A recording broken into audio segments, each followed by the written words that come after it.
Bakit ko ba daw napili tumira sa Boracay? Sagutin natin yan. Pero samahan niyo ako kasi magdi-deliver ako ng mga earrings. Papunta tayo sa main White Beach. Well, actually, hindi talaga Boracay yung first choice ko. Ganito kasi yun. Nung pandemic, na-realize ka na, pwede naman pala ako magtrabaho kahit saan. So, ayun nga, sabi ko, bakit hindi ako lumipat dun sa lugar kung saan gusto ko? Pero syempre, hindi naman ako basta-basta pwedeng lumipat. Meron ako mga kailangan i-consider.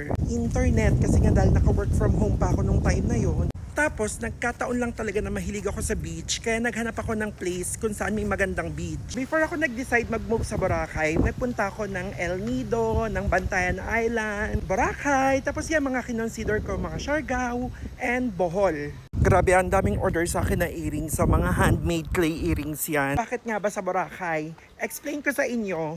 Unang-una, walang traffic. Never nagka-traffic dito. Tapos kasi, para siyang city pero isla.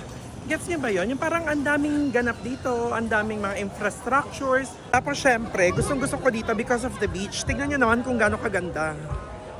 O, diba? Sabi, pag sunset time talaga, ang daming tao dito sa beachfront. Lalo na dito sa tapat ng D-Mall. So nga, since nagti-TikTok na ako, medyo marami na nakakakilala sa atin. Parang feeling ko ang dami kong friends na binivisit ako dito sa island. Kaya yun, super love ko dito. Tapos malakas yung internet. Yun kasi importante sa akin nun eh. Yun lang, kasi ayan, napakaganda talaga ng beach. See you here. Bye!